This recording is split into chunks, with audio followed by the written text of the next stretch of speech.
Саламатсыздарбы? Эфирде Майдан.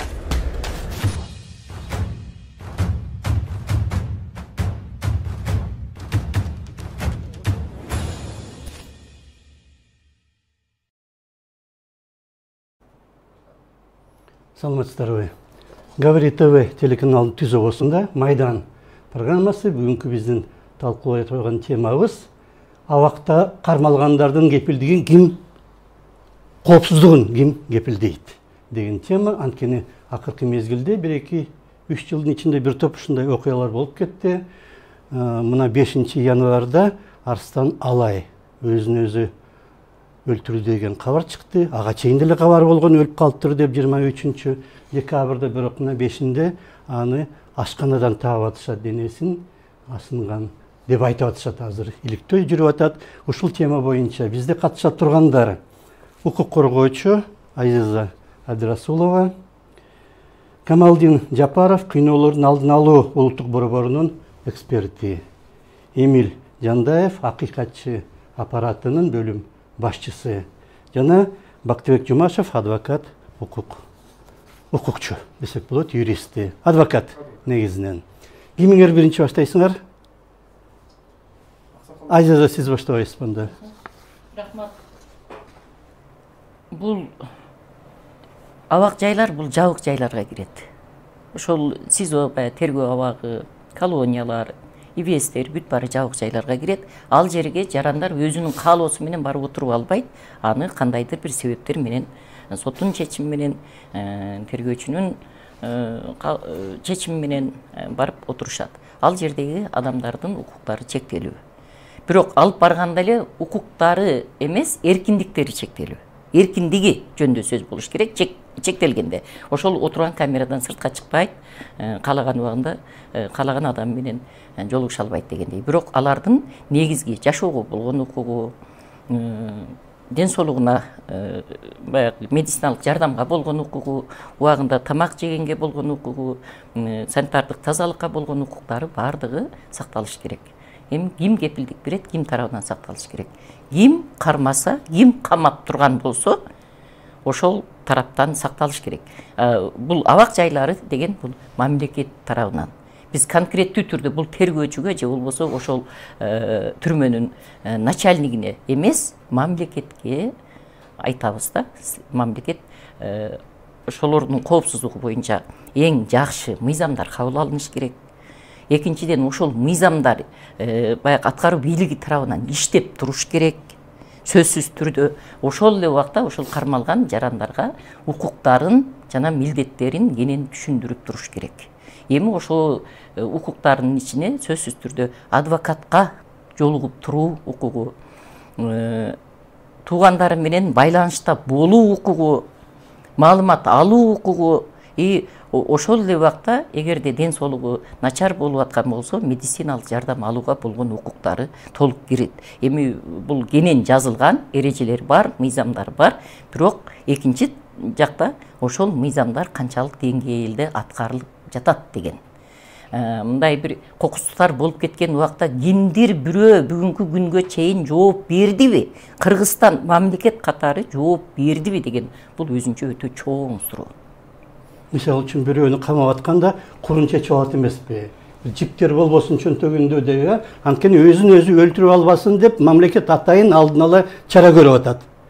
Бул жерде ким жоопту? Мына Марат Казакбаев 2022 жылы каза болду. Кийин комиссия Бакыт Асанбаев банкир жигит каза болду. Дөө Кыргыз деген эми анын мындай да бизде коомдо ага эмне силер болушуп атасыңар, аны эмне коргоп атасыңар? Ал Крим авторитет го деп.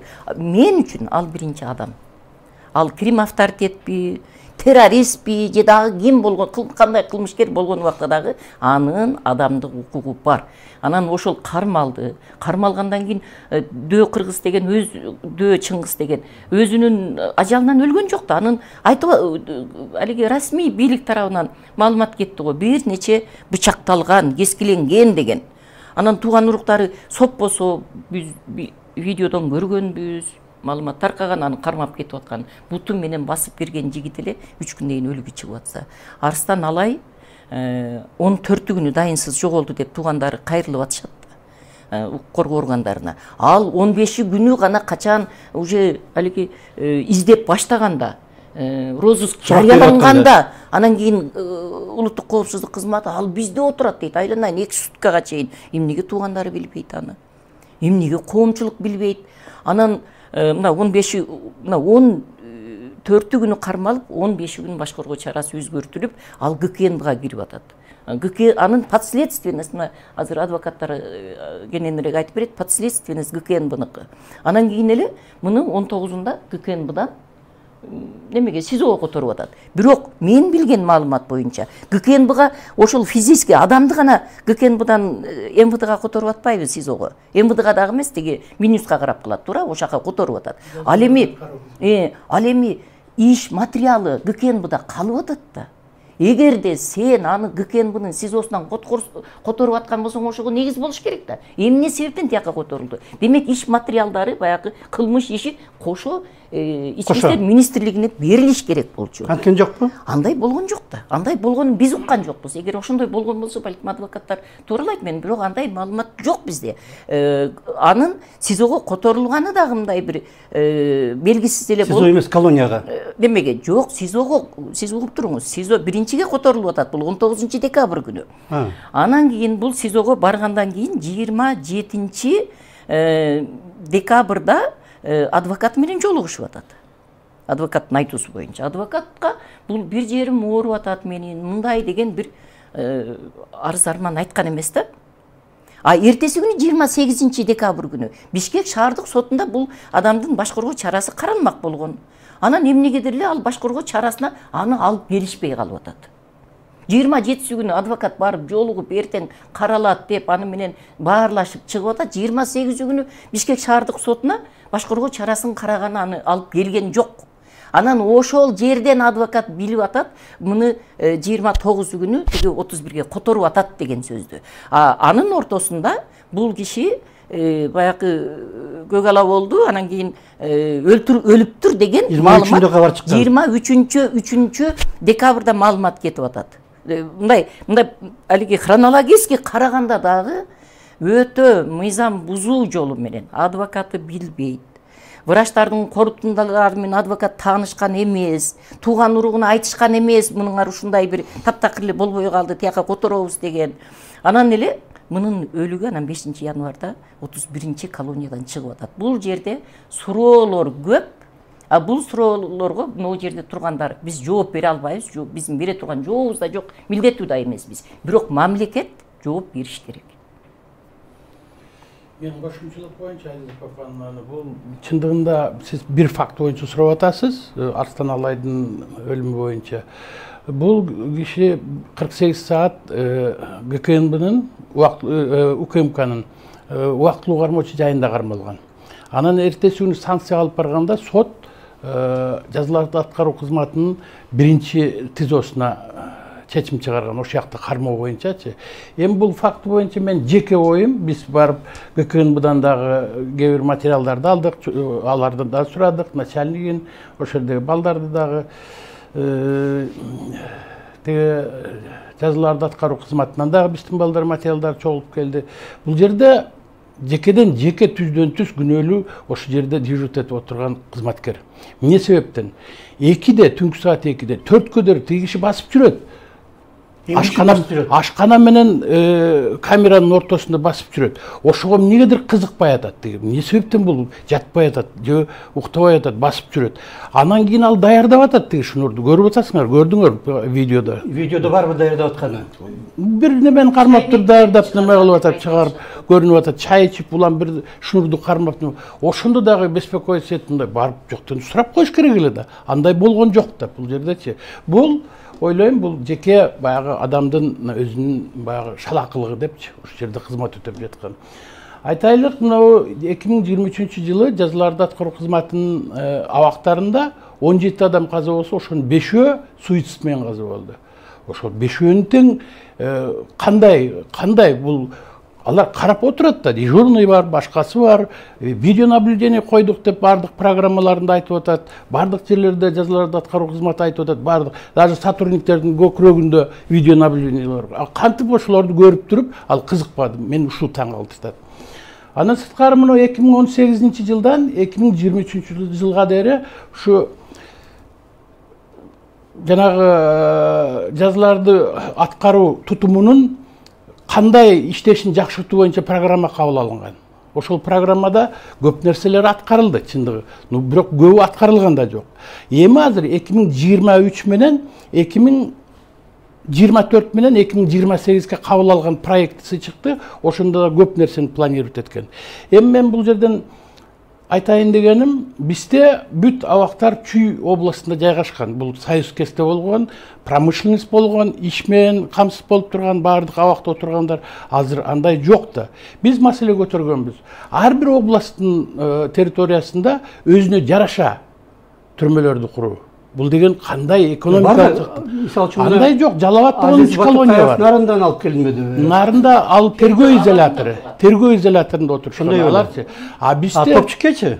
Ал колонияда ошондо подселение деген жатага поселение. Бизде бүт бардык колониялар баягы Молдавановкада, Петровкада, ушул Чүй боорунда жайгашып калганда, азыр бизде 7000 түрмөдө отурган болсо, ошону 7 областка бөлүп, канча адамдан ошол жака салса болот да. Вот жөнөкөй пример, мисал, туугандары, аялы, баласы жолукканы келет, Молдавановкада 1 жумалап, 2 жумалап көчөдө жатып, машинада жатып күтүшөт. Баткенден келет, Чаткалдан келет, Таластан келет. Бул өзүнчө бир маселе да, чоң маселе да. Биз ошону сунуштасак дагы 2018-23, 2024-28 программаларына киргизбептир. Дагычы. Эми азыр жазаларды аткаруу кызматы айтып атат, биз салып атабыз, ТИЗОну салып бүтүп кирди жалап атты. Ал жакшы. А ТИЗО Таласта жок, Баткенде жок. Тергөө жүрүп атканда тергөө изоляторунда кармалыш керек. Жок, азыр МВДнын убактылуу кармоочу жайында кармалат. Бул дагы өзүнчө бир кыйноо, бул дагы өзүнчө бир адамдын укугун бузуу болуп эсептелет. Биз канча маселени көтөрдүк, бирок бул неме болбой атат да. Анан дагы мындай жана айтып кетпедикпи, жобо бар, өзү правила, жобо, что шектүүлөрдү жана кармалып тургандардын боюнча мыйзам бар да. Ошол мыйзамдын 16-беренесинде алардын укугу жана азыр папанын айтып аткан милдеттери кенен жазылган да. Ошонун милдеттерин аткарып атат, укугу толук аткарылбай атат. Бул бийлик тарабынан. Түн үчүн жанагы басып жүргөн туурабы, колонияда басып жүрөрсө болобу? Аякта бул деген бул лечебный учреждение. Аякта деген ошо палаталар ачык. Ошо палатадан алар коридорго чыгып, коридордон туалетке, душка, анан жана столовойго эркин чыгып кире берет да. Ал ошондой лечебный учреждение деп атасыңар, бир оорукана беле жана 31 деген. Ал атайын оорукана былтыр ачылган жакшы чоң оорукана болуп эсептелет. Бирок бул кишиге коюлган диагноз менен ал жерге барбаш керек болчу. Ал киши менен ал РЦПЗга барыш керек болчу. Ал кишиге коюлган диагноз мененчи, ал жака кандай себептен барып калды? Макул. Тергөө изолятору аякка карайт, жазаларды аткаруу кызматына карайт. 31 ошол больницадагы жазаларды аткаруу кызматына карайт. Макул. Бирок ал киши өзүнүн жазасын өтүп аткан жок да. Ал только айыптала элек. Жөнөкөй даже немеси боло элек болчу да. Бирок мейли анысын дагы макул дейлик. Бирок жанагы мен айткандагыдай түнкү саат 2-де мейли басып жүрсүн, ашканага кирсин, бирок кандайдыр бир коопсузданыш керек да тиги дежурный отургандачы. Бул эмнеге басып жүрөт? Ар бери эле басып атат. Колунда эмне кармаган деп андай болгон жок да. Эми азыр юстиция министрлиги өзүнүн комиссиясын түздү. Алардын комиссиясында карап көрөбүз, кандай чара көрүлөрүн, кимдерге кандай чара көрүлөрүн карап турабыз. Биз өзүбүздүн мындай биз тергөө жүргүзбөйбүз, башка жүргүзбөйбүз, өзгө тийиштүү мандатыбызга жараша биз өзүбүз таянагыбызды чыгарабыз. Улуттук борбор. Сиздин оюңуз кандай? Мисалы, Кыргыз Республикасынын мыйзамында бул ошо абактарда, убактылуу кармоочу жайларда жана абактарда шектүүлөр, айыпкерлер кандай иретинде кармалыш керегини жана алардын ден соолугуна, өмүрүнө ким жооп бериш керек? Ошо азыр өйдө да айтып кеткендей, ошо мыйзамдын 16-беренесинде көрсөтүлгөн. ага түзмө-түз ошо убактылуу кармоочу жайдын болобу же тергөө изоляторунун болобу администрациясы түзмө-түз жооп бериш керек жана ошондой толук шартты түзүп бериш керек. Демек, мисалы мынакей азыр конкреттүү факт жөнүндө эми айтып аткандан кийин Арстан Алай жөнүндө жанагы эмне үчүн жанагы тамак иче турган ашкана мисалы бөлмө бир да камера жок аякта. Жок бекен. Камера мисалы чыгарган жок, көрсөткөн жок мисалы эмегечи интернетке. Башынан бери эле аякта камера турган жок да. Жок же иштебейт. Жок иштебейт эмес, камера жок. Ошо аякта 3 бөлмөдө да. Камера ванныйда, туалетте, анан ошо столовыйда жок. Калган жерлерде бар камералар. Негизи албетте мындай абак болгондон кийин мен оюмча бүт жерлери видео байкоо системасы менен камсыз болуш керек. Анан мисалы ушул суицид болобу, адам өлтүрүү болобу, мисалы азыр Арстан Алай жанагы банкир Дөчүн кыз ошол бүт өлүмдөрдү ошо бир байланыштыра турган нерсе бул бүт өлүмдөрдө видео байкоо жок.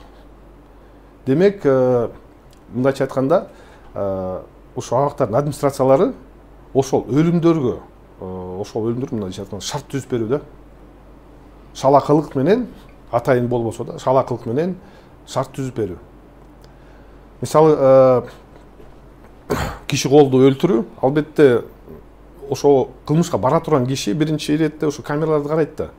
Каяктан кылсак болот, кандай кылсак болбойт. Мисалы бүт жерде камера болсо билбейм, бир 3 жолу ойлонуп андай кадамга барат же барбай калат беле, бирөөнүн өмүрү сакталып калат беле деген ойдомун да. Биринчиден ошо видео байкоо жүрүш керек. Мындай учурлар барбы? Ошо видео камера бар, бирок аны бирөө өчүрүп салат атайын. Аны өчүргөндөн кийин аны жанагыдай кылмыш болот. Эми аны атайын андай учур болсо, албетте анда тергөө органдары тергеп туруп, кантип өчкөн, эмне үчүн өчкөн деп туруп өзүнүн жыйынтыгын чыгарыш керек да. Юридикалык баа бериш керек. Андай жокпу учурлар? Эми мисалы мен анда мындай да Андай учурлар жок, бирок бул Арстан Алайдыкын өзүбүз көрүп атпайбызбы? Жанагы байкоо немеде видеодо көрүнүп турбайбы? Ал басып эле жүргөн. Ал эмес жөнөкөй эле жарандыда беспокоить этет, мындай карап отурсаң, бул эмне басып жүрөт тияк бияка? Колунда эмне кармап турат депчи. Жип болсо. Ооба, бирдемени кармап мындай неме кылып атат. Ошондорду. Эми көрөбүз эми жыйынтыгын Министерство юстициясынын комиссиясы кандай жыйынтык чыгарат. Акыйкатчылык институту өзүнчө иликтөө кылабы? Жок, биз деген биздин мандатыбыз биз жанагы тиешелүү органдар текшерүүсүнө кийлише албайбыз, пока алар чечим чыгарбайынча. Тергөөгө анан соттук кароого биз кийлише албайбыз. Биз просто как байкоочу анан рекомендация бере тургандай органбыз да. Ушул жерден кошумчалап кетейинби? Бир аз акыркы кездерде Акыйкатчы институтунун мындай иштөө немеси бир аз тажрыйбасы бир аз өзгөрдү деп айтсак болот да. Мисалы үчүн Акыйкатчыда мандат бар комиссия түзгөнгө. Ошентип болот да. Коомдук тараптарды кошуп, керек болсо журналисттерди кошуп, татынакай гос органдардан кошуп комиссия түзгөнгө Акыйкатчыда мүмкүнчүлүк бар. Камалдын Капарович жакшы билет, баягы ноокат окуясы боюнча комиссия түзүлүп, Турсунбек Акын ал кезде акыйкатчы болчу, 11 адамдан турган акыйкат немени түзүп, ал жака керек болсо военный прокурорду кошо киргизип, акыйкатчынын Оштогу Жалал Ата өкүлдөрүн кошо киргизип, бул жактан алиги Өмүрзаков биле Замир деген жигитти кошуп берип, биз бир ай иштегенбиз, туурабы? Ноокат окуясы боюнча түзүлгөн. Бектемир Акунов немеде нарында өзүн асканда, анда эч кандай акыйкатчы жок эле. Мен өзүм председатель болуп туруп, комиссия түзүп, журналисттер менен биз барып иликтегенбиз. Бирок ал кездеги менен азыркы кездегинин айырмасы кайсы? Ал кезде улуттук борбор, Акыйкатчы институту, ошо жердегилер бизге содействие кылчу болчу. Биз ушундай мандат менен келдик, ушундай комиссия болуп келдик, момундай өлүм болуп атат, момундай мыйзам бузуу болуп атат дегенибизде биздин жаныбызда кошо жүрүп, ошондой жол ачып берчү да. Жолугабыз дегендерге жолугуп алабыз деген немелерди алганга жардам берчү. Азыр чыны Акыйкатчы институту тилекке каршы мындай эми өзүн өзү чектеп калды. Мындай өтө чектеп калды өзүн өзүн. Биз зубы эле болуп калышты, байкуштар айла жок. Эми кандай болгон убакта дагы улуттук укук коргоо институту, бирок акыйкатчы институтта абдан сонун мандат бар, комиссия түзүп өз алдынча көз карандысыз иштегенге. Акыйкатчы институтта акыйкатчынын өзүнө дагы кандай мандат бар? Булар аскер прокурорунан, керек болсо министрлерден, керек болсо мекемелерден конкреттүү түрдө документтерин караганга, ошолордон копия алганга укуктары бар. Албетте, булардын эми ошонун заключениясына моуну аткар деп чечим чыгарбайт, бирок ошонун алиги жыйынтыгын менен сонун рекомендацияларды берип, ошону баягы внеплановый деп кандай деп экстренный деп койчу белеңер, баягы отчет жогорку кеңешке представлять этип, кандайдыр бир аябай окуя болуп кеткен болсо тез көңүл бөлө турган, ошону бергенге укуктары бар. Ошону жылдык отчетторго киргизгенге укуктары бар. Керек болсо неменин сессияга алып чыгып, жогорку кеңештин сессиясына коюп туруп, ошо тиешелүү мамлекеттик кызматкерлерди чакырып өзлөрүнүн суроолорун бергенге укугу бар. Бирок аны жасаш керек да. Аны жасаш керек да. Эрк керек. Эрк керек, жасаш керек. Ал деген менет да. Мен кошуп кетейин, раз бизде ошо кичине биякта чынчып кеткенден. Жок, чымчыган жок, мен болгонун айтып атам. Именно конкретно мо азыркы тиги Арстан алайы боюнча биз өзүбүз эч комиссияга кирбей барып келгенбиз. Баарын көрүп келгенбиз. Тиешелүү суроолорду бергенбиз, беседа кылып келгенбиз. Жанагынын баарын ошо тети камера каякта турат, эмне болду, анын акыркы түрү кезинде ким көрдү, асылып эмесин тиги сөгүн биринчи ким көрдү, ошонун баарын биз тактап келгенбиз. Ошонун баары биз эч кимге кошулбай, независимо барып эметке. Андан тышкары билесиңер 3 комиссия иштеп атпайбы? Башкы прокуратура тарабынан, жазык аткаруу кызматынан, анан жана Минюстанчы. Эми ошо алар юридикалык баа берет. Бирок ошо алар юридикалык баа бергенче биз мындай бир мындай официальный эмеске айта албайбыз дегенде, биз аларды күтүшүбүз керек. Анан күтүп, анан суроо пайда болгондон кийин анан биз уже ошондой суроолорду бере тургандай эмебиз бар. Так что бияк боюнча биз өзүбүздүн мандатыбызды толук пока аткарып атабыз дегенде. Мен барбайт деп айтып атканым жок. Мен комиссия түзгөнгө мандатыңар бар экенин айтып атам. Ошону жасабай атканыңарды айтып атам. Комиссия түзүүдөн бул биздин эмебиз, правобуз. Биз өзүбүз барып келдик. Адвокат менен чогуу, Арстан алай менен адвокат менен чогуу барып. Мындай посещение кылдыңар да, өзүңөрдүн түзгөндүңөрдү. Бирок бул комиссия түзгөн деген сөз эмес да, туурабы? 5-6 комиссия биякта комиссия деп атасыңар, Минюс менен берки жаза аткаруу мекемесинин комиссиялары бир эле комиссия десе болот. Жок. Алар деген башкабы? Жазык аткаруу комиссия именно аякта ситуация болот го, как суицид катырчы. Алар процессуальный текшерет и процессуальный чечимди кылат да. Возможно, эмне кылат анда? Минюстем алар башка маселелерди может карашы мүмкүн, общий маселе боюнчачы. А так биякта генеральный башкы прокуратура процессуальный чечим кылат. Бир эле комиссия деп койсо болот. Мындайда өкүнүчтүүсү, өтө мен азыр инеми угуп өтө өкүнүп атам ичименчи. Себеби прокуратура бул ошол жердеги баягы сиз белгилеп кеткен мыйзам бузууларды, адам укуктарын бузууларын көзөмөл кылуучу, түздөн түз тынбай апта сайын жок дегенде барып кабар алып туруучу орган. Бирок биздин прокуратура аны жасабай атпайбы?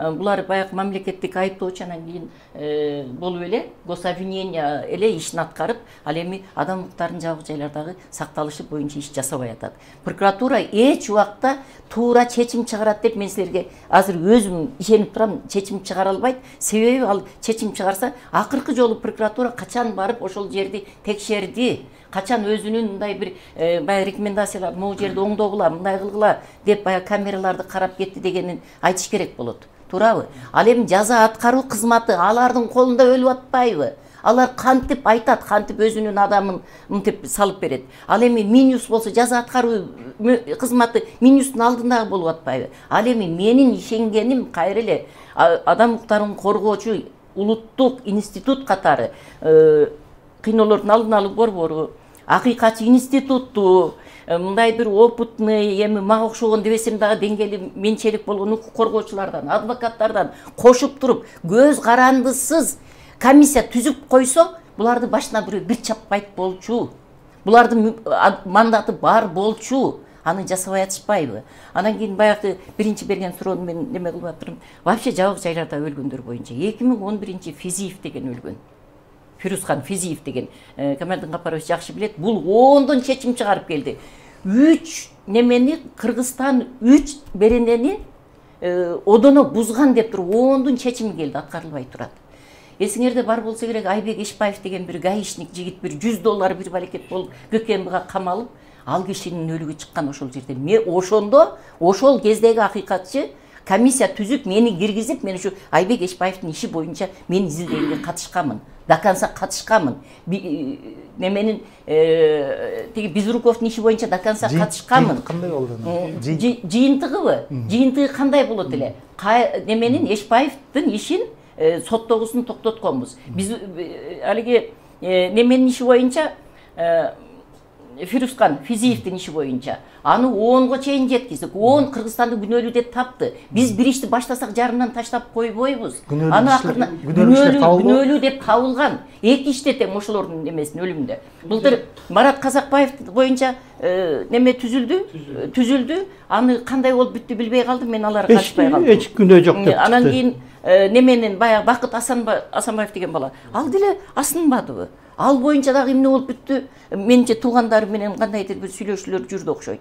Бул жерде мен кошумчалап коеюн. Мындай санай бере турган болсок, 10-жылдан бери же 20-жылдан бери 10-жылдан бери же 2000-жылдан бери санаганда бунун саны көп. Суицид болуп баягы өзүн жанын кыйгандарчы. Азиза Папанын айтып атпайбы бар. Да, ушундай фактылар болгон. Но свежий фактын мен айтып атпайм. 23-жылы 5 адам суицид менен каза болгон жазаларды аткаруу кызматында. Канчасы иликтенди? Же иликтенген? Эми бул жерде айта турган нерсе психологторду көбөйтүш керек. Баягы биз кармалып тургандарга киребиз, жаңы кармалгандарга киребиз, кирип жолугушабыз да. Көрүнүп турат да кебетесинен. Же мен баягы көп иштеп калганданбы, көрүнүп турат. Беспокоиться, мындай аябай неме болуп, напряженный болуп, бул моментте психологтор иштеш керек. Эгер азыр жазаларды аткаруу кызматында 26 мекемеси болсо, болгону 18 психолог бар. И то 18-тин баардыгы толук иштебейт.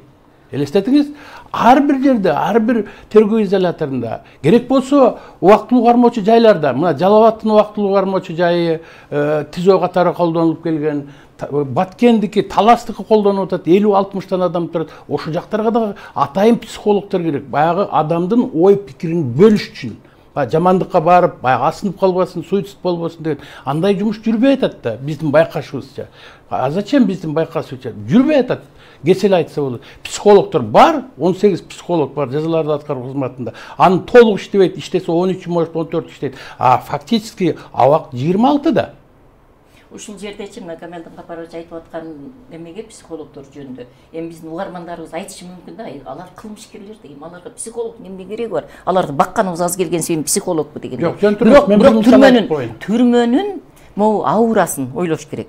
Мен эми азыр прямой эфирде кетип атабызбы? Эми айта берейин, убагында Садыр Жапаров түрмөдө экенде өзүнүн өмүрүнө кол салган. Эми аны баарыбыз коомчулук билет. Өзүнүн мойнун кескилеген. Ал кезде биз иштечү Садыр Жапаровдун бир туугандары менен балдары камакта болчу. Биз бул окуяны абдан жакшы билебиз.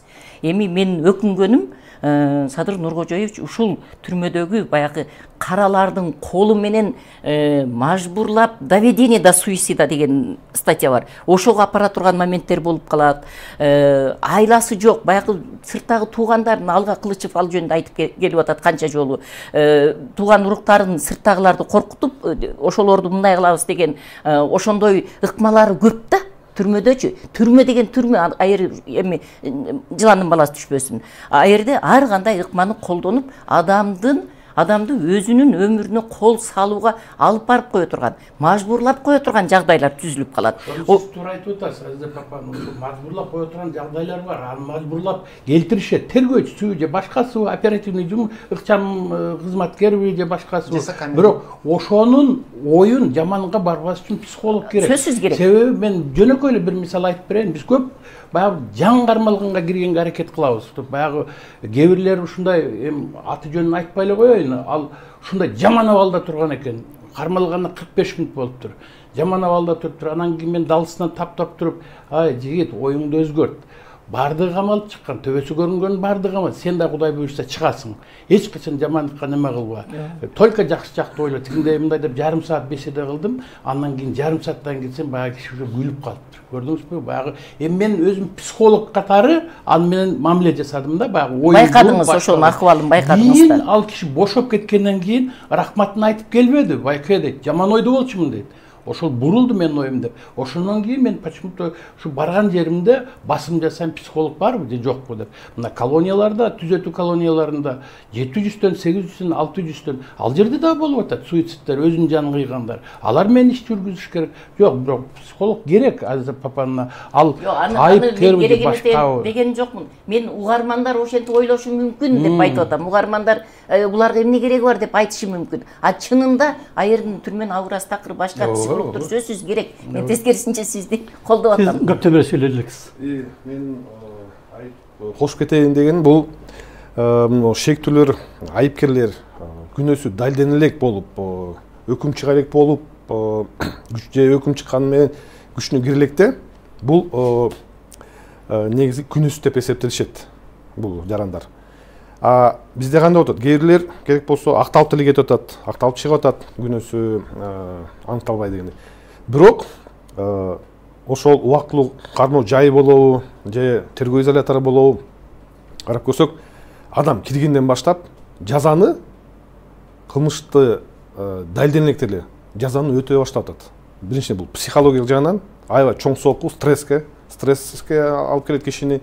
Кер адамдар аны чыдайт, көтөрөт, кээрлер чыдай албайт. Кээрлер чыдай албай, ушу мисалы өзүнө керек болсо ошо өзүнүн жанын кыйганга чейин барып атпайбы. Анан демек канча жылдан бери мынакей көз карандысыздык биздин мамлекет 30 жылдан бери көз карандысызда келе атабыз. Бирок бул тема мындай мамлекеттик деңгээлде ал бир да жолу көтөрүлө элек. Жаңы тергөө изолятор, жаңы ушул убактылуу кармоо жай. Анткени адам эркиндикте жүрүп бүгүн бир сааттан кийин абакка кирген, бул шок болот негизичи адам. Анан ошол шок болбош үчүн мисалы камералар карап көрсөк, бул айтып атпайбы, мисалы бул кыйноо менен барабар да, адамдын кыйноо менен барабар биздин камералар. Ошон үчүн бир күндө экиге саналып да. Эми адам аякка түшкөндөн кийин чын айтсам ага көңүл эле бурбайт. Бир күн, 2 күнгө, 3 күнгө титеби, ал шок болуп турат.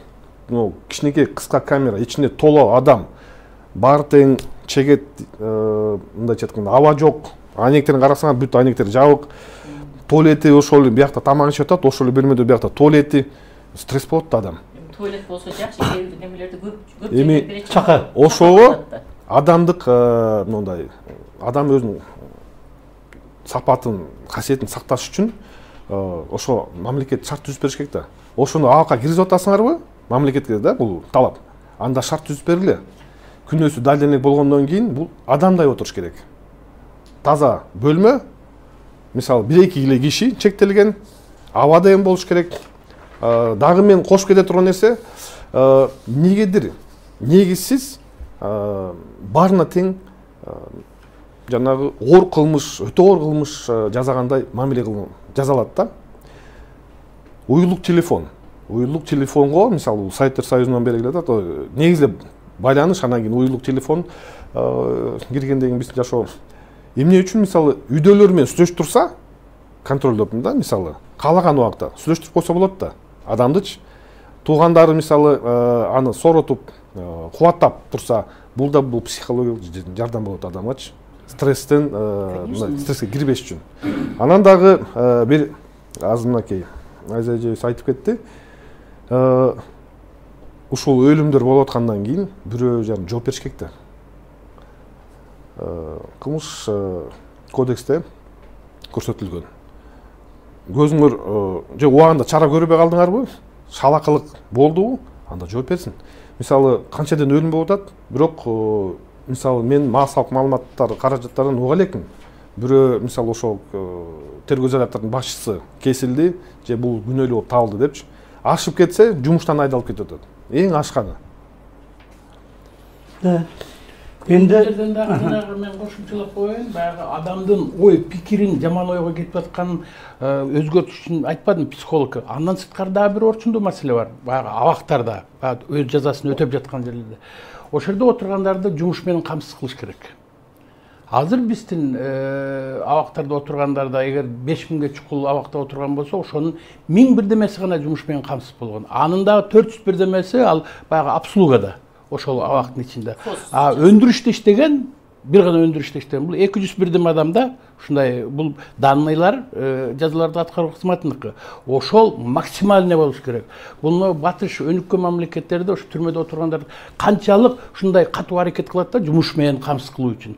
Бизде союз кесте болгон, алар дагы бутун тарта албай калган, келип турупчу. Жатат, болду, баш кое жүгүртпөйт, суицид болоюн, тиңдей мындай, зарплатасын алат, үйүнө кетип атат, башка кылып. Азыр биздегилер ошо элестетиңиз, болгону 24%. Андагы где-то 15% обслуга боюнча, калганы өндүрүштө. Болгону 231 адам өндүрүштө иштеп атат. Ошон үчүн жана 500ге чукул адам бизде абакта отурабы, ошонун максимально жок дегенде бир 80-90% жумуш менен камсыз болсо, баягы жаман ой, суицид, тияк-бияктардан арылмакпыз. Анан биздечи мына жаза аткаруу кызматы болуп атпайбы?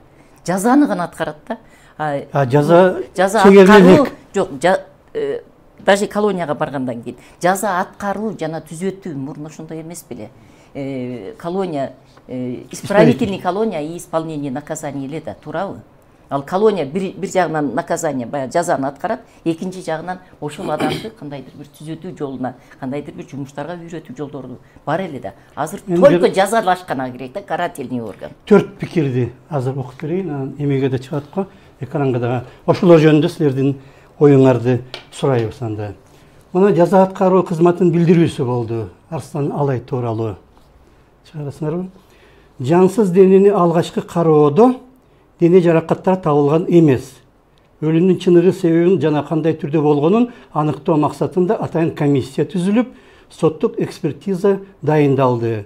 Бул факт милициянын каттоосуна алынып, тергөөгө чейинки иликтөө иштери башталды, дейт жаза аткаруу кызматы. Арстан Алайдын кызы Оксана Абдулдаева. Күнөөлөр сөзсүз жооп бериш керек. Эмне үчүн коопсуздугун карашпайт? Атайын эле болгон нерсе. Өзү аябай күчтүү болчу, духу дагы бийик эле. Андай нерсеге барбайт болчу.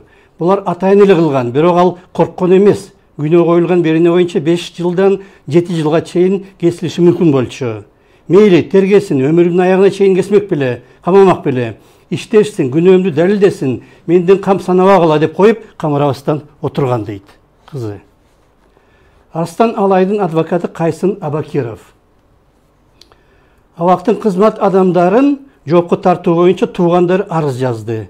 Шектелип, камакта кармалып жаткан адамды бир түзөтүү мекемесинен башкага кандай учурларда которуу мүмкүн экени жана андай аракеттерге кандай чектөөлөр коюлары мыйзамда так жазылган.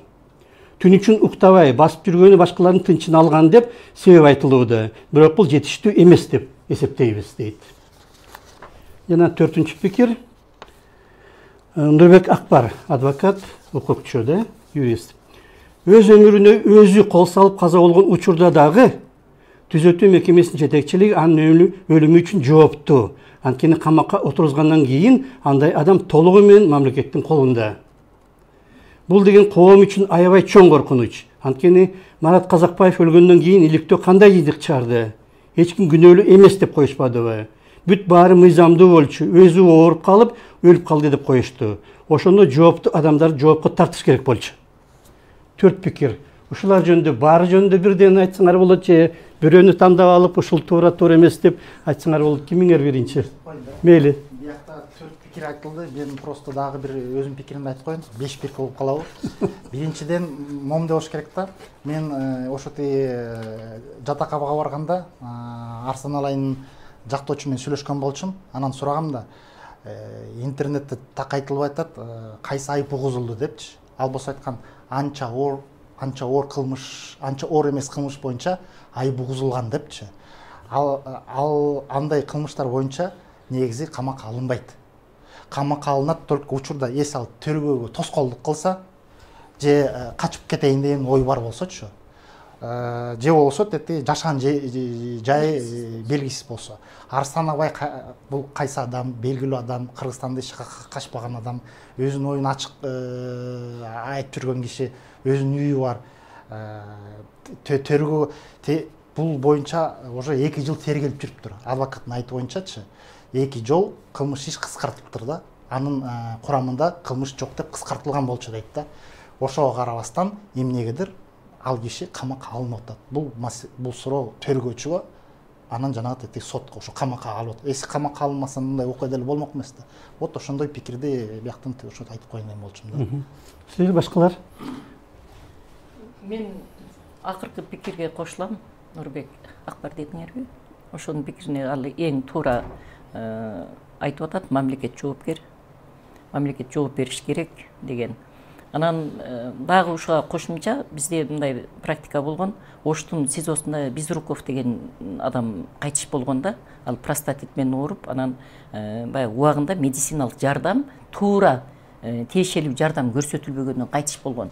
Эми ошол иш боюнча бир фельдшерди жоопко тартылып, эми мындайда мамлекет жасай турган ишти биз бир фельдшерден же болбосо бир күзөтчүнү жоопко тартса ошого разы болуп кала тургандай акыбалда турабыз да азырчы. А чында бул мамлекет иштей турган чоң жумуш болуп атпайбы? Анан ал фельдшерди жоопко тарткызып, ушул кишинин дагы жакында оондон чечими келди да, Безруковдун иши боюнча. Мамлекет күнөөлүү деп биринчи жолу Кыргызстанга жашоого болгон укугу чектелген. Медициналык жардам убагында көрсөтүлгөн эмес деген ошондой Кыргызстанга ООН тарабынан, Бириккен Улуттар уюму тарабынан кине коюлуп, ушунун чечими келди. Бул жерде эми Арстан Алайды макул ишенейлик, ошол баягы эми кичине ооруп аткан экен дегенчи, муну бирок тиешелүү, Камалдин Капарович айткандай тиешелүү медициналык жардам бере турган жакка алып барыш керек эле да. А эмне себептен тияка алып барып койду? Анан кийин бул жерде дагы бир мен айтпай кое албайм муну. Могу 31-чи колония дегенчи мурун мындай туберкулез оорулар менен жатышчу эле.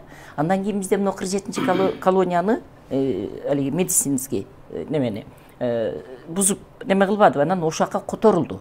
Которулганда бирок УПК боюнча, УИК боюнча 31-чи колонияга соттолгондор барыш керек. Соттолгондор барыш керек. Ал эми бул соттолбой баягы соттолой элек тергөөдөгүлөрдү ички мыйзам менен балким жөнгө салгандыр. Бирок бул кодекске каршы келип атпайбы? Кодексте ал жер соттолгондор үчүн. Бул соттолгондорго алып барып коюп атат. Анан кийин акыркы дагы бир кошумчалап коеюн.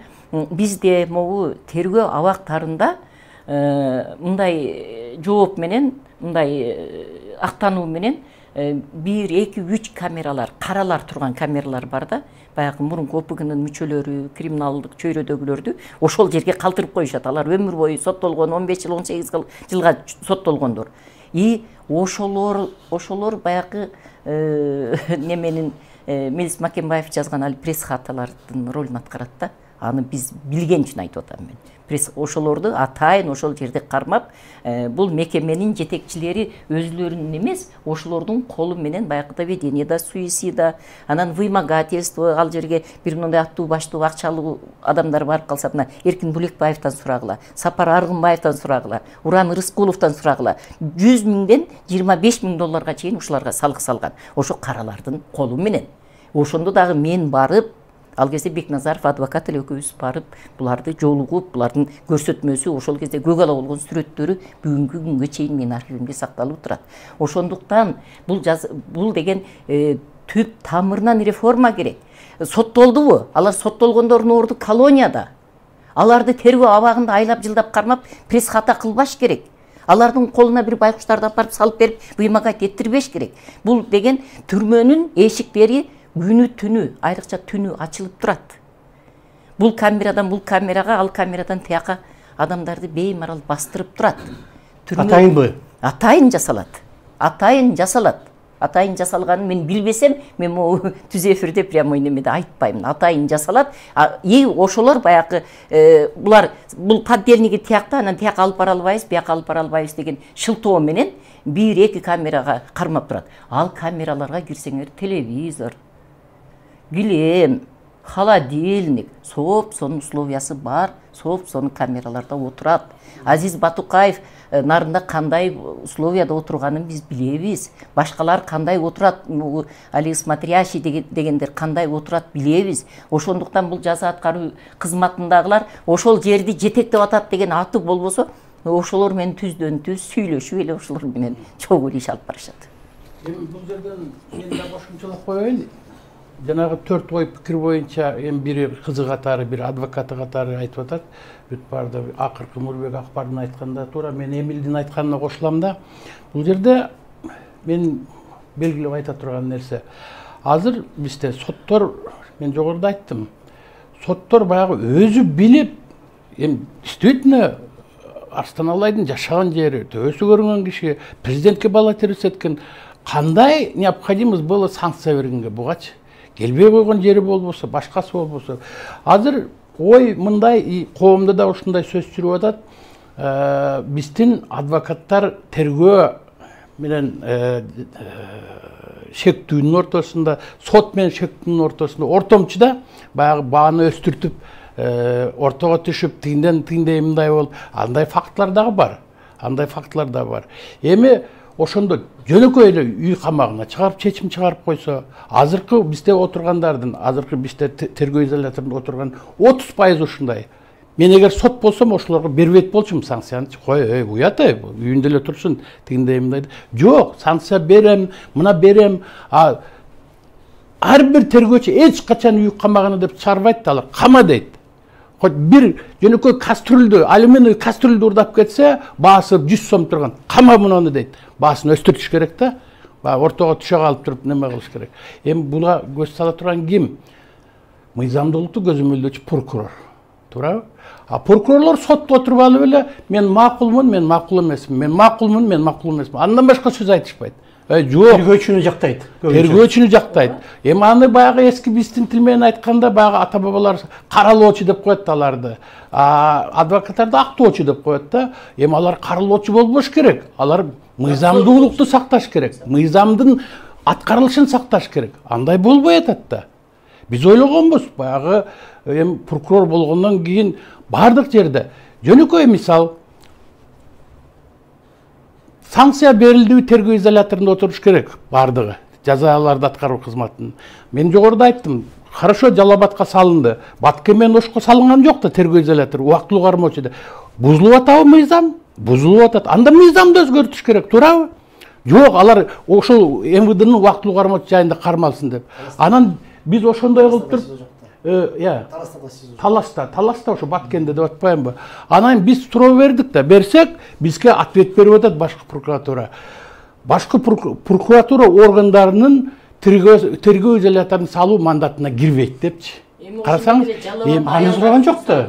Кайсыл көзөмөлдөгүлө деп сурап атасыңар. Биз айтып атабыз, мыйзамдуулукту карагыла депчи. Тергөө изолятору жок. Каяка кайрылдыңыздар, кандай маселени көтөрдүңүздөр, что тергөө изолятору болсун, мыйзамдуулук сакталсын деп десе, тергөө изоляторун куруу биздин мыйзамга мандатыбызга кирбейт дейт. Мыйзамдуулукту кароо керек да, туура. Эми буну мен прокуратура органдарын каралагым келбейт, башка кылгым келбейт, бирок ар бир жаран ошол эле шектелүүчү, ошол эле камалып отуруп, ар биринин өзүнүн укугу бар, ошонун сакталышын бул прокуратура жүргүзөт. Сиздин негизи азыр экранда сиз көрсөтүп кеткен 4 ой пикир тең туура деп эсептейм. Жана биякта кесиптештерим айтып аткан бүт ой пикирлерди колдойм, албетте. Жана кошумчалап кете турган нерсе бул жалпылап айтканда бул мамлекет күнөөлүү. Ошондой шартты жакшы деңгээлде шартты түзүп бере албагандыгы, бирок жана мыйзамды мисалы камакка болобу же жана убактылык кармоо жайга отургузуу болобу, ар бир кылмышты жакшылап иликтебей карабай туруп, ошо азыр айтып кеткендей, тергөөчү, биринчиден тергөөчү кандай өтүнүч киргизет? Бул дайыма камакка алынсын деген 99% өтүнүчтөрү. Ал өтүнүч киргизердин алдында, мисалы мен эми практикумда ошо тергөөчү прокурорго барат. Прокурордон мындайча айтканда ооз эки макулдашуу алып туруп мындай өтүнүч киргизем, анан прокурор макул болгондон ошондой өтүнүчтөрдү киргизип атат сотко. А соттор болсо азыр мисалы конкреттүү факт алганда эми факттар бар, кээ биринде өтүнүчтү канааттандырбай үй камакка чыгарат, башка жака кетпөө деп чара колдонот. Бирок азыркы конкреттүү фактта Арслан Алай жөнүндө мисалы айта кетсек, бул мыйзамсыз чечим болду. Негизи судья эч качан андай токтом чыгарбаш керек болчу. Азыр айтылып кетти. Өздүгү аныкталган, жашаган жери бар, мүмкүн соттолгон эмес, жана тергөөгө эч кандай тоскоолдук жараткан эмес. Эч кандай андай мисалы жаратуу кээде тергөөчүлөр айтат да, тергөөгө тоскоолдук жаратыш мүмкүн деп. Мүмкүн эмненин негизинде?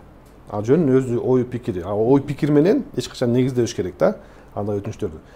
Демек, бияктан ушул мейли башкалар тарых болуп кетти деп коелу. Азыркы мынакей жаңы кырсык, жаңы факт, окуя. Азыр эле кеч эмес, ушудан баштасак. Тергөөчүнүн баштап, прокурор ошону колдогон, сотту, судьяны баарын жоопкерчиликке тартып туруп, жана эми жана 31 колония администрациянын өзүнчө, ал сөзсүз. Бирок ошого шарт түзүп берген бийликтин аткаруу, сот бутактарын өкүлдөрүн баарын тең жоопкерчиликке тартыш керек бияктар. Ошондо оңоло баштайт эле. Ооба да. Эртеси күнү башка судья ошондой өтүнүч менен келгенден кийин тергөөчү башкача көз менен карамак. Ойлонмок да.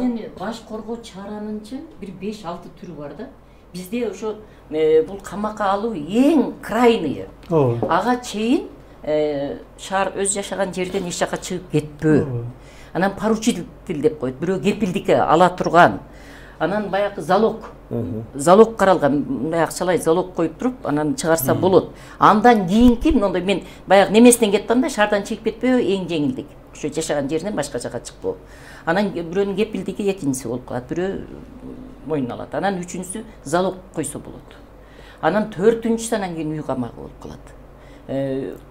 Андан кийин барып ошолордун дагы эмеси, дагы бир нерсесин унутуп атам. Анан таптакыр ошолордун баарына неме кылбай, жооп бербей, бул качып кетиши мүмкүнчүлүгү бар. Анан кийин өздүгү аныкталган жок, жашаган жери анык эмес, тергөөгө тоскоолдук кылат деген жагдайлар болуп калса, анан жасаган кылмышы оор жана же өтө оор болуп калса, коомго коркунуч алып келиши мүмкүн болуп калса, анан кийин гана бул камакка алуу каралыш керек да. Биздики бир 10 мүнөттей калды убакыт. Же кыска бир деме айтасыз? Мен бир дагы бир көйгөйлүү маселени айтып коеюн, ушу жазаларды аткаруу кызматындагы. Бул жанагы атайын өкмөттүн токтому менен бекитилген оорулар бар да. Баягы үй камагына чыгарса болот, үйгө чыгарып койсо болот дегенчи. Анан өтө оорулуу рак 4-4 степендеги же башка окшогон мына деген. Азыр ошо окшогондордон биздин жазаларды аткаруу кызматынын мекемелеринде көбү кармалып турат. Эми санын айта албайм, бирок баягы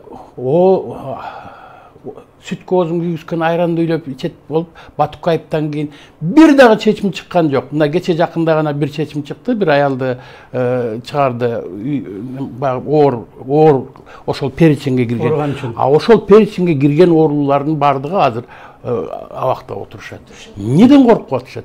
Бардыгы ошого таянып, документтерин чогултуп, алып барып туруп жибериш керек. Кээ бирлери мына Караколдо бирөө ушундай болду, бир аял 2 колониядан кой бергенден 2 күндөн кийин каза болду. Биз аны 6 ай айтып жүрдүк. Кой бергиле, мына кирип атат, списокко кирип атат, чыгаргыла, сотко бергиле, соттун чечими менен чыксын. Жок. Мына уже жаны чыгып аткан чыгарды 2 күндөн каза болуп калды. Көрдүңүзбү? Шокшогон шалак мамилелик, коркоктук башкалар бар да.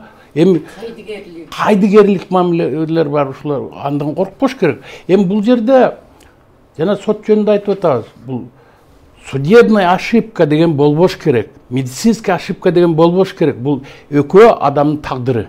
Туурабы? Адамдын тагдыры. Адам эки жагынан теңдеме кылат. Бул жерде бизде судебная ошибка канча болуп атат? Толтура болуп атат. Соттоп абактан былтыр 200 канча адам акталып чыкты. Алар 1 жыл отургандар бар, 2 жыл отуруп. Ким тартат? Ким күнөө жоопкерчиликке тартылат? Ошол ТИЗОдо же болбосо убактылуу кармачу жайда 5-6 ай отуруп туруп кийин акталып чыгып атат. Санкция берген сот жооп бериш керек, тергөө жүргүзгөн тергөөчү жооп бериш керек. Андай жок да биздин фактылар. Болуп тур 245 адам акталып кетти 2023-жылы, то есть 2022-жылы. Болуп тур. Акырына түбүнө жетпей атабыз да. Аны ким жетиш керек? Өкмөт, бийлик. Биздики бир 6-7 мүнөт калыптыр. Жана 10 мүнөт эле кантип оңдош керек абалды деген суроого ар бириңер өзүңөрдүн оюңарды ошондой бир 1,5-2 мүнөттөн кыска. Мындайынан баштайлыбы же мындайнанбы? Кимиңер кандай болсо, мен мейли мен айтып коеюн. Бул жерде кантип оңдош керек абалды бардыгыбыз айттык. Бул жерде 4-өбүз тең кантип оңдош керек абалды. Адам баягы программа кабыл алды 18, 23, 24, 28 жазаларды аткаруу кызматы жакшы программа. Аябай жакшы эмес, бирок ошолор аткарылабы? Канчалык деңгээлде аткарылат? Аткарылыш керек бардыгы. Эми салыштырмалуу 2010-жылга салыштырмалуу азыр 2014-жыл, 24-жыл болуп калды, жылыш бар. Аны да айтышыбыз керек. Жылыш бар оң жагына биртке болсо да. Бирок биз мындай акырындык жылыш кылбаш керек, чоң аттап жылыш кылбаш керек. 14 жылда канча миллиметр? Ошондой бир какой-то миллиметр болуп калды да. Чоңураак жылыш кылыш керек. Ан үчүн эрк керек. Ан үчүн эми акчада бүт барды барып акчага такалат, бирок акча деле Кудайга шүгүр болуп атат. Оңолот деп мен ишенимим бар. Эмил. Бул эми аябай комплекстүү маселе. Кандай оңдош керек? Баарыбыз эле бир эле көрүп эле турабыз, айтылды. Башынан биринчи ошо менин оюм боюнча жана шарттарды, условияларды оңдош керек да. Ошондон башташ керек.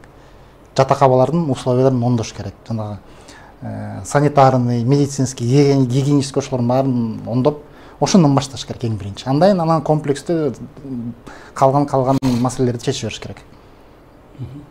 Бактыбек. Бизде негизи жакшы мыйзамдар бар, бирок аткарылышы жок да, мындай айтканда. Ошо мыйзамдарды туура орду менен аткарылса, бул көп маселелер өзүнүн менен чечилмек. Анан жанагы биздин мамлекеттик программалар, мисалы ошо азыр эми мен да кайталап кетейин. Абак системасында, имараттарды, тергөө изоляторлорду, убактылуу кармоочу жайларды ошонун бардыгын адамдын жашоосуна жакшылап, тууралап салып бериш керек да. Мисалы азыр жаңы хан сарай салбай, мисалы мына билбейм, бизде Борбордо азыр өкмөт үйү турат. Өкмөт үйү турат, жогорку кеңештин имараты турат. Дагы эмне үчүн башка жака хан сарай салабыз деп чыкты. Мисалы мен үчүн жаран катары түшүнүксүз. Андан көрө ошол акчаны бир-эки ошондой жакшы Европанын системасындай болгон абактар салып берсе, бул кыйла. Европа жаман деп атпайбызбы? Мен жаман деген жок мисалы. Жок, биз баарыбыз айтып атпайбызбы? Аларга карабаш керек деп. Жок, мисалы мынакей карап, мен бир кичинекей мисал. Жана Брейвик деген кылмышкерди баарыбыз эле билебиз. 80ден ашык адамды атып өлтүргөн. Утоя деген Брейвик. Кандай шартта отурат азыр? Видеосу бар экен. Ооба. Ойнойт экен компьютер. Айзажы айтып кеткендей, кылмышкер болсо да, маньяк болсо да, биринчиден адам болгонун анын укуктары сакталыш керек. Эң биринчи ошо адамдын укуктарын сакталыш керек да. Айза. Мен ошо түрмөнүн шарттары тууралуу мен макулмун. Биздин иликтөө көрсөткөндөй, мисалы үчүн Оштогу Камчыбек корпусу 130 жыл мурун салынган. Курманжанды аткан баласы Камчыбек салган аны. Ошондон бери ал эми жерге отуруп, аны канчалык камераны оңдогонго аракет кылганы менен ал болбойт. Ал дайым сыз тартып турган, күн жакшы тийбеген ушундай бир корпус. Ошол эле убакта мына Караколдогу СИЗО 100 жыл мурун салынган. Жок, 123 жыл мурун салынган. Ушу 1901-2 жылдары салынган экен, Царский Россия салган. Мынау неме 47 жыл салынган биздин Борбордук. Неме СИЗОбузчу. Ошондо канча 47 жыл болгондо деле бир 70-80 жылдын аяк басып калып атабы. Эми булар деген ошол кездеги талапка ылайык салынгандар да. Буларды шаардын сыртына алып чыгыш керек. Оштогундагы, Караколдогу прям базарга жабышып турат. Бишкектегин дагы мындай стандарттарга ылайыктуу кылып салыш керек. Анан кийин бизде коомчулук айтат да, силер кылмышкерлерди көп ойлойсуңар деп. Мына бул түрмөгө кимдер гана отуруп чыкпай атат? Президенти дагы, премьер-министри дагы, мэри дагы, прокурору, депутаттар кимдер гана. От судьбы, от сумы и от тюрьмы не зарекайся деп болгон бир орустардын немеси бар. Анан мен бүгүн сырттамын деп түрмөнүн эшиги күнү түнү ачылып турат. Түрмөнгө кирип кетиши оңой, аяктан чыгып кетиш өтө кыйын. Ошондуктан биз коомчулук өзүбүз болбосок, жакындарыбыз аяка барып калышы мүмкүн. Кудай бетин салбасын. Биз коомчулук бул түрмөнү абалын оңдогонго жапа тырмак талап кылышыбыз керек. Себеби бүгүн түрмөдөгү адам эртеги коомго келип кошулат. Бүгүн коомдо биздин арабызда жүргөн адам эртеги түрмөгө барып калышы мүмкүн. Убактыбыз аяктап калды. Биз бүгүн абакта отургандардын коопсуздугун ким кепилдейт деген маселе боюнча талкуу кылдык. Бизге катышкандар адам укуктарын коргоочу Айза Абдырасулова, Бактыбек Жумашев адвокат, Эмиль Жандаев Акыйкатчы институтунун бөлүм башчысы, ушундай нерселер көзөмөлдөгөн бөлүмдүн башчысы, жана Камалдин Жапаров кыйноолордун алдын алуу улуттук борборунун эксперти. Рахмат силерге. Саламат болуңуздар. Саламатсыздарбы? Эфирде Майдан.